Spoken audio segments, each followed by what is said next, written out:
एक बस बलिया के बस अड्डे पे रुकी और उसमें से करीब 6 फीट लंबा आदमी बाहर निकला। उसने एक कसी हुई शर्ट पहन रखी थी और आंखों पे काला चश्मा लगा रखा था। उसका नाम अभिमन्यु था और वो करीब 28 साल का एक युवा पुलिस ऑफिसर था। अभिमन्यु भीड़ को चीरता हुआ किसी तरह टैक्सी स्टैंड तक पहुंचा, लेकिन जब उसने टैक्सी वालों को चकिया गांव चलने के लिए पूछा तो कोई उस गांव जाने के लिए तैयार नहीं दिखा। उस गांव का नाम सुनते ही हर टैक्सी वाले के चेहरे पे एक डर सा फैल जाता और वो मना कर देते। ये देख अभिमन्यु को थोड़ा अजीब लगा।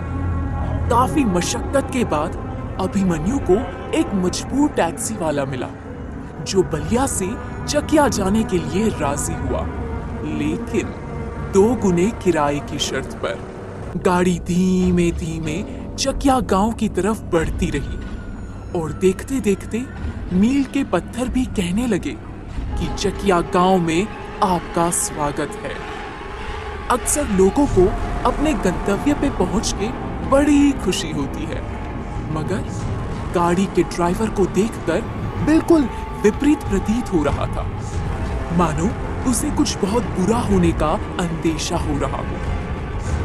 ड्राइवर के माथे से टपकता पसीना उसके अंदर उबल रहे डर के गुब्बार को साफ झलका रहा था। और तभी अचानक एक लाल दुपट्टा उड़ता हुआ गाड़ी के शीशे पे आ गिरा। अचानक एक जोरदार धमाका हुआ, गाड़ी का संतुलन बिगड़ गया और गाड़ी रोड से नीचे उतरते हुए एक छोटे से पेड़ से जा टकराई। धमाके की आवाज से अभिमन्यु की नींद खुली। उसने घबराते हुए बाहर देखा तो रात हो चुकी थी। उसने ड्राइवर से हड़बड़ाहट में पूछा, ये कैसे हुआ? ड्राइवर जैसे डर के मारे सीट पर जम गया हो। वो घबराते हुए बोला, साहब एक लाल कपड़ा आया और फिर अचानक टायर पंचर हुआ और फिर। बोलते बोलते ड्राइवर का गला मानो जैसे डर और घबराहट से सूख सा गया हो। अभिमन्यु विंडो से बाहर देखते हुए बोला, वैसे हम हैं कहाँ? ड्राइवर जवाब देते हुए बोला, हम चकिया गांव में आ चुके हैं साहब। अभिमन्यु ने विंडो से बाहर इधर उधर नजर दौड़ाई, लेकिन वहां दूर दूर तक कोई इंसान नजर नहीं आ रहा था। ड्राइवर ने घड़ी में टाइम देखा तो 8 बज रहे थे। अभिमन्यु बोला, टायर बदल दो जल्दी, नहीं तो लेट हो जाएगा।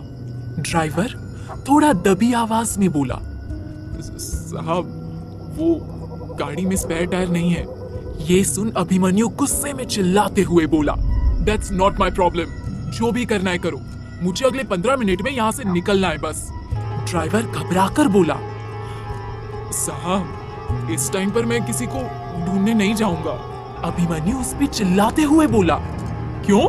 तुम कहीं के राजा हो क्या? ड्राइवर ने डर के मारे बस नाव में अपना सिर हिला दिया, जो देख अभिमन्यु समझ गया कि क्या बात है।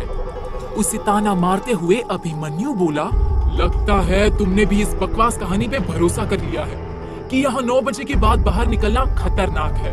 ड्राइवर ने डरते हुए हामी भरी और हिचकिचाते हुए बोला, चकिया गांव में घुसते ही लाल दुपट्टा गिरना, नए टायर का पंचर होना, ये सब इत्तेफाक नहीं हो सकता साहब। और अगर आप इतने दबंग हैं तो आप ही कोई मदद ढूंढने क्यों नहीं जाते? आपके पास तो पिस्तौल भी है, फिर आपको किसका डर? वो ड्राइवर पर आग बबूला होते हुए बोला, अगर तुम अपनी टैक्सी में एक स्टेपनी रखने की अकल लगाते तो अब तक हम टायर बदल चुके होते और मैं अपने बिस्तर पर सोया होता। ड्राइवर घबराया हुआ दबी हुई आवाज में अपनी गाड़ी देखते हुए बोला, साहब आप इन बातों में टाइम वेस्ट कर रहे हो। 9 बजने से पहले हमें यहाँ से निकलना होगा, जल्दी कुछ कीजिए। अभिमन्यु अपनी किस्मत को कोसता हुआ टैक्सी से बाहर निकला। वहां संकरी खाली गलियों के अलावा उसे और कोई नहीं दिखाई दे रहा था। चारों तरफ घनघोर अंधेरा छाया हुआ था। अभिमन्यु इधर उधर भटक कर एक दोराहे पर आ पहुंचा, जहां उसे अलग अलग दिशाओं में जाते हुए दो रास्ते नजर आए। दोनों रास्ते अजीब से थे और लगभग एक समान थे। उसे समझ नहीं आया कि वो किस रास्ते पर आगे बढ़े। वो मन ही मन सोचते हुए बोला, कहाँ जाऊं, क्या करूं, किससे पूछूं? यहाँ तो कोई भी नजर नहीं आ रहा है। अलग मुसीबत है। कुछ सोच वो उन दोनों में से एक रास्ते पर बढ़ चला।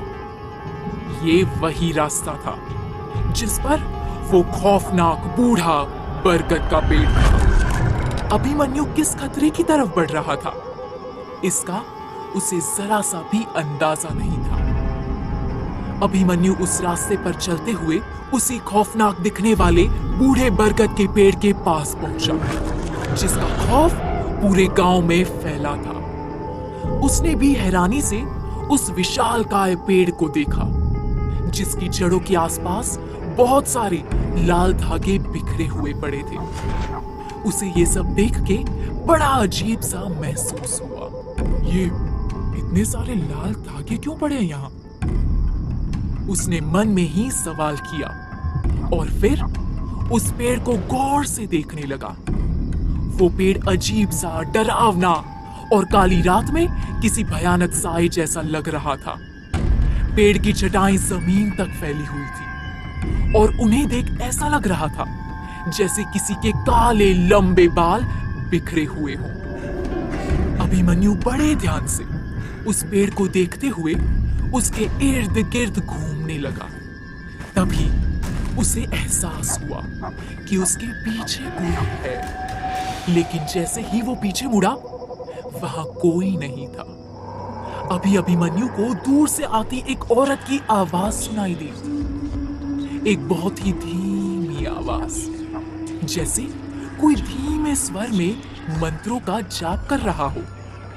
अभिमन्यु ने चौकन्ना होते हुए अपनी पिस्तौल निकाल ली और धीमे कदमों से उस आवाज की तरफ बढ़ने लगा।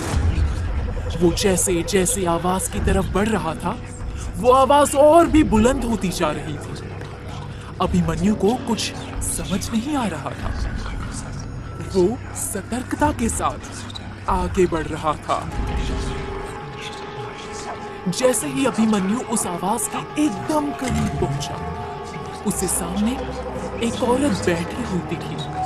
उस औरत ने साड़ी पहनी हुई थी और सर पर लाल दुपट्टा डाला हुआ था। उल्टी दिशा में बैठे होने के कारण उसकी शक्ल नहीं दिख रही थी। वो दबे स्वर में एक मंत्र का जाप करते हुए झूम रही थी। अभिमन्यु दबे पांव उस औरत के करीब बढ़कर उसे पीछे से छूने ही वाला था कि तभी उसे एक दिल दहला देने वाली चीख सुनाई दी। चौंक कर अभिमन्यु उस चीख की तरफ भागा, लेकिन वहां पहुंच उसे कोई दिखाई नहीं दिया। वो मन ही मन हैरानी में बोला, चीख तो यहीं से आई थी, लेकिन यहाँ तो कोई नहीं है।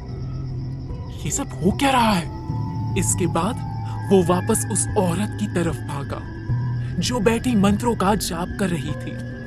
लेकिन अभिमन्यु जब वहां पहुंचा तो वहां का नजारा देख उसके होश उड़ गए। वहां कोई नहीं था, सिर्फ एक लाल दुपट्टा जमीन पर गिरा हुआ पड़ा था।